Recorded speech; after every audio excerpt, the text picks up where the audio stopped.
السلام علیکم ورحمۃ اللہ وبرکاتہ۔ میں دبئی میں ٹیکسی چلا رہا تھا۔ اچانک مجھے گھر سے کال آئی کہ تمہاری بیوی کا انتقال ہو گیا ہے۔ میں روتا ہوا پاکستان پہنچا، لیکن میرے آنے تک میرے گھر والوں نے اس کو دفن کر دیا تھا۔ 6 ماہ بعد جب غم تھوڑا ہلکا ہوا، میں دوبارہ پاکستان آیا۔ بیوی کی قبر پر گیا تو قبرستان کے باہر ایک بھکارن کو چھوٹے بچے کے ساتھ دیکھا تو ہوش اڑ گئے۔ وہ بھکارن تو میری مرحوم بیوی۔ دبئی کی تپتی دوپہر میں سڑکوں پر دوڑتی ہوئی گاڑیوں کے شور میں میرے کانوں میں ایک عجیب سی سائیں سائیں پیدا کر رہا تھا۔ اس تپتے ہوئے جون کے مہینے نے جیسے ہر چیز کو پگھلا کر رکھ دیا تھا۔ میں پچھلے 12 گھنٹوں سے لگاتار ٹیکسی چلا رہا تھا اور اب تھکن کا یہ عالم تھا کہ مجھے اسٹیئرنگ پر جمی اپنی انگلیاں بے جان محسوس ہو رہی تھیں۔ میں نے ایک سنسان شاہراہ کے کنارے بنے ہوئے شیڈ کے نیچے گاڑی روکی اور لمبا سانس لے کر سیٹ پیچھے کو جھکا دی۔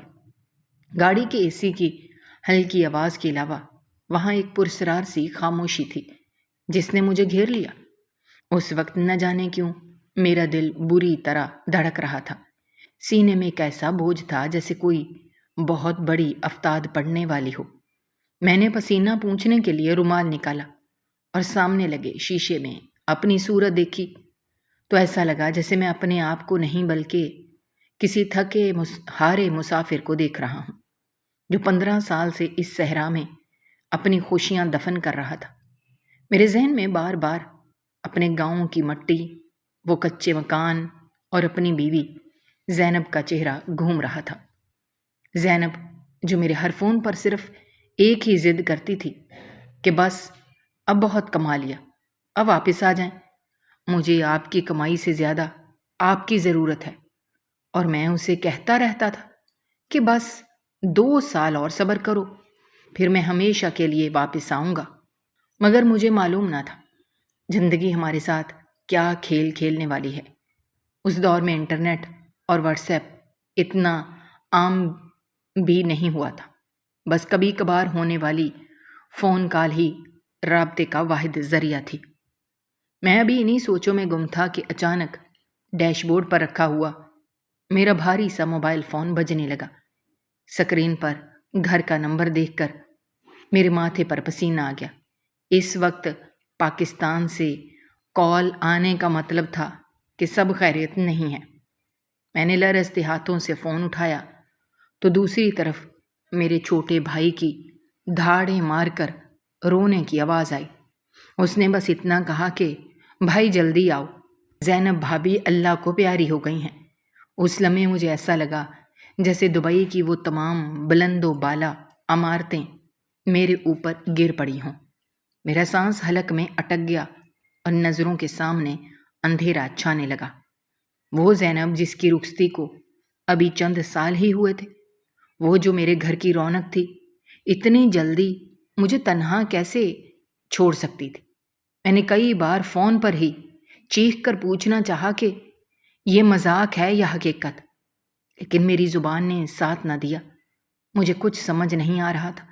زینب تو بالکل ٹھیک ٹھاک تھی، اچانک اسے کیا ہوا کہ وہ مجھے ہمیشہ کے لیے چھوڑ کر چلی گئی؟ میرے اندر بہت سوال مچل رہے تھے، مگر ان سوالوں کے جواب اب پاکستان جا کر ہی مجھے ملنے والے تھے۔ میں اس سنسان سڑک پر اپنی ٹیکسی کے اندر قید تھا اور میری دنیا اجڑ چکی تھی۔ میں نے دیوانہ وار گاڑی کو گیئر میں ڈالا اور ایئرپورٹ کی طرف بھاگنے لگا۔ میرا دماغ سن ہو چکا تھا اور دل میں بس ایک ہی تڑپ تھی، کسی طرح اڑ کر پاکستان پہنچ جاؤں اور اپنی زینب کا آخری بار دیدار کر سکوں۔ مگر میں نہیں جانتا تھا کہ تقدیر نے میرے لیے اس سے بھی بڑا امتحان لکھ رکھا ہے۔ میں جب ایئرپورٹ پہنچا تو میرا پورا وجود کانپ رہا تھا۔ ٹکٹ حاصل کرنے سے لے کر جہاز میں بیٹھنے تک کا ہر لمحہ میرے لیے ایک قیامت تھا۔ جہاز کی کھڑکی سے باہر پھیلے ہوئے بادلوں کو دیکھتے ہوئے میں بس یہی سوچ رہا تھا کہ گھر والے میرا انتظار کریں گے، وہ مجھے میری زینب کا چہرہ دکھائے بغیر اسے مٹی کے حوالے نہیں کریں گے، لیکن جب میں کئی گھنٹوں کے سفر کے بعد اپنے گاؤں کی حدود میں داخل ہوا تو وہاں کی خاموشی نے میرے دل کے ٹکڑے کر دیے۔ میں ہانپتا ہوا اپنے گھر کے صحن میں پہنچا، جہاں لوگوں کا ہجوم تھا مگر وہاں کوئی میت نہیں تھی۔ میری ماں نے مجھے گلے لگا کر بین کرنا شروع کر دیے اور میرے بھائیوں نے نظریں جھکا لیں۔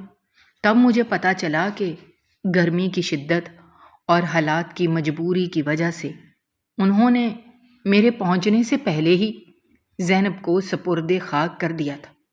میں دھڑام سے زمین پر گر گیا۔ میرا وہ سفر، وہ تڑپ اور وہ آخری دیدار کی حسرت سب مٹی میں مل گئی تھی۔ میں نے اپنی زندگی کے 15 سال جس عورت کے مستقبل کے لیے اس پردیس میں تپائے تھے، اسے میں نے خاموشی سے منو مٹی تلے دبا ہوا پایا۔ اس رات میں نے زینب کی قبر پر بیٹھ کر گھنٹوں آنسو بہائے، لیکن مجھے کیا معلوم تھا کہ جس قبر پر میں رو رہا ہوں اس کا سچ کچھ اور ہی ہے۔ زینب کی تدفین کے بعد وہ 1 ماہ میری زندگی کے تاریک ترین ایام تھے۔ میں نے خود کو گھر کے ایک کونے میں قید کر لیا تھا، جہاں دن اور رات کی تمیز ختم ہو چکی تھی۔ گھر والے مجھے سمجھاتے، تسلیاں دیتے، لیکن میری روح اس پچھتاوے میں جل رہی تھی کہ میں اپنی شریک حیات کو آخری بار دیکھ بھی نہ سکا۔ جب بھی میں گھر کے صحن میں بیٹھتا، مجھے زینب کی ہنسی اور اس کی باتیں یاد آتی جو وہ فون پر مجھ سے کیا کرتی تھی۔ گاؤں کے لوگوں کا کہنا تھا کہ صدمہ وقت کے ساتھ بھر جاتا ہے، لیکن میرا زخم ہر گزرتے دن کے ساتھ گہرا ہو رہا تھا۔ 15 سال پردیس میں کاٹ کر میں نے جو دولت جمع کی تھی، وہ اب مجھے کاغذ کے ردی ٹکڑوں سے زیادہ کچھ نہیں لگ رہی تھی، کیونکہ اس دولت کا اصل وارث تو مٹی تلے جا چکا تھا، کیونکہ زینب حاملہ تھی۔ بیوی اور بچہ دونوں مجھے چھوڑ کر چلے گئے تھے۔ آخر کار 1 ماہ گزر گیا اور میرے بھائیوں نے اصرار کیا کہ میں دبئی واپس چلا جاؤں، اپنا کام شروع کروں تاکہ میرا ذہن بڑھ سکے۔ میں نے فیصلہ کیا کہ میں ایک بار پھر اپنی بیوی کی قبر پر جاؤں گا، اس سے جی بھر کر روں گا اور پھر شاید اپنی ادھوری زندگی کی طرف لوٹ جاؤں۔ زینب کی قبر سے ہو کر میں نے جہاز پکڑا اور دبئی کے لیے اڑان بھری۔ وہاں آ کر بھی میرا دل نہیں لگا۔ 6 ماہ مزید گزر گئے تو میں واپس پاکستان آ گیا، کیونکہ میرا دل نہیں لگ رہا تھا۔ اب ہمیشہ کے لیے میں پاکستان جا رہا تھا، مگر یہ افسوس بھی تھا کہ اپنی بیوی کی زندگی میں نہیں جا سکا۔ مجھے اچانک پاکستان دیکھ کر میرے گھر والے چونک گئے۔ جب میں نے انہیں بتایا کہ میں ہمیشہ کے لیے واپس آیا ہوں تو سب کے چہرے اتر گئے۔ مجھ سے کسی نے کھانے تک کا نہیں پوچھا، سب اٹھتے چلے گئے۔ میں سمجھ گیا انہیں میرا واپس آنا اچھا نہیں لگا، مگر جو شخص پردیس کاٹتا ہے وہی جانتا ہے اس کے دل پر کیا بیتتی ہے۔ جمعے کا دن تھا اور فضا میں ایک عجیب سی خنکی تھی۔ میں نے سفید کرتا پہنا، سر پر رومال باندھ کر قبرستان کی طرف چل پڑا۔ راستے بھر وہی ویرانی اور یادیں میرے ساتھ تھیں، وہ 15 سال کا عرصہ جو میں نے دبئی کی سڑکوں پر ٹیکسی چلاتے ہوئے گزارا تھا تاکہ میں اپنی زینب کو ایک اچھا گھر دے سکوں۔ وہ سب ایک فلم کی طرح میری آنکھوں کے سامنے چل رہا تھا۔ جب میں قبرستان کے صدر دروازے کے قریب پہنچا، میری نظر وہاں دیوار کے ساتھ بیٹھی ایک بھکارن پر پڑی۔ اس نے میلا کچیلا لباس پہن رکھا تھا۔ اس کی گود میں ایک چھوٹا سا بچہ تھا جو بھوک سے بلک رہا تھا۔ میں نے سوچا کہ صدقہ خیرات کر دوں تاکہ میری دعا زینب تک پہنچے، لیکن جیسے ہی میں اس کے قریب گیا اور اس نے اپنا سر اٹھایا، میرے پیروں تلے سے زمین نکل گئی، میرے ہاتھ سے پھولوں کی شاپر گر گئی اور میرا پورا وجود لرزنے لگا۔ وہ کوئی عام بھکارن نہیں تھی۔ اس کے چہرے کے نقوش، اس کی آنکھیں اور اس کی پیشانی پر وہ تل، چھوٹا سا تل، وہ ہو میری زینب تھی۔ میرا دماغ معاف ہو گیا۔ مجھے لگا شاید غم کی شدت نے مجھے پاگل کر دیا ہے یا میں کوئی خواب دیکھ رہا ہوں۔ میں نے اپنی آنکھیں ملیں اور دوبارہ دیکھا، مگر وہ وہی تھی، وہی زینب جسے میں 6 ماہ پہلے مردہ سمجھ کر اس کی غائبانہ تدفین پر رو رہا تھا۔ وہ عورت مجھے دیکھ کر بری طرح سہمی اور اپنے بچے کو سینے سے لگاتے ہوئے پیچھے ہٹ گئی۔ اس کی آنکھوں میں وہ پہچان نہیں تھی جو کبھی میرے لیے تڑپتی تھی، بلکہ وہاں صرف خوف اور بے بسی تھی۔ میں نے لرزتی آواز میں اس کا نام پکارا، زینب تم یہاں؟ تم تو…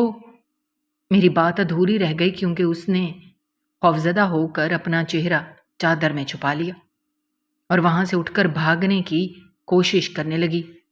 میرا دل چیخ رہا تھا کہ یہ وہی ہے، مگر عقل کہہ رہی تھی کہ جس عورت کو تمہارے خاندان نے اپنے ہاتھوں سے دفنایا وہ یہاں سڑک پر بھی کیسے مانگ سکتی ہے؟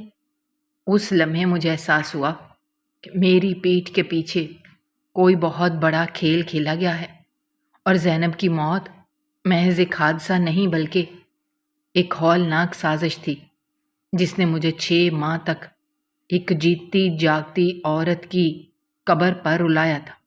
میں نے اس کے پیچھے بھاگنا شروع کیا، مگر وہ قبروں کے جھنڈ میں غائب ہو گئی اور میں وہیں زمین پر بیٹھ کر سوچنے لگا کہ اگر وہ زندہ ہے تو اس قبر میں کون دفن ہے؟ قبرستان کی ان ویران راہداریوں میں میری سانسیں اکھڑ رہی تھیں، قدم من من بھر کے ہو چکے تھے۔ وہ عورت جو ہو زینب تھی قبروں کے پیچھے بنے ایک کچے کمرے کی اوٹ میں چھپ گئی تھی۔ میں دیوانہ وار وہاں پہنچا تو دیکھا وہ زمین پر بیٹھی اپنے بچے کو دودھ پلانے کی کوشش کر رہی تھی اور اس کے آنسو لگاتار گر رہے تھے۔ جب میں نے سائے کی طرح اس پر دستک دی تو وہ ہڑبڑا کر اٹھ کھڑی ہوئی اور ایک دم سے اس کی آنکھوں میں وہ چمک لوٹ آئی جسے میں برسوں سے پہچانتا تھا۔ اس نے ایک لمحے کے لیے مجھے دیکھا اور پھر اس کے لبوں سے نکلا، آپ آ گئے۔ اس کی آواز میں وہی مٹھاس تھی، وہی درد تھا، لیکن اگلے ہی لمحے وہ پیچھے ہٹی اور اس کا چہرہ زرد پڑ گیا۔ نہیں، آپ چلے جائیں یہاں سے، وہ آپ کو بھی مار دیں گے، وہ کسی کو نہیں چھوڑیں گے۔ اس کے الفاظ میرے سینے میں تیر کی طرح پیوست ہو گئے۔ میں نے آگے بڑھ کر اس کا ہاتھ پکڑنا چاہا لیکن اس نے جھٹک دیا۔ زینب یہ کیا تماشا ہے؟ گھر والوں نے کہا تم مر چکی ہو، میں نے تمہارے نام پر فاتحہ پڑھی، صدقے دیے، اور تم یہاں اس حال میں؟ زینب نے کراہ کر اپنے سر پر ہاتھ رکھا اور دیوار کے سہارے بیٹھ گئی۔ اس کی خوبصورتی جو کبھی گاؤں بھر میں مثال تھی اب گرد و غبار تلے دبی ہوئی تھی، مگر اس کی آنکھوں کی کشش اب بھی وہی تھی۔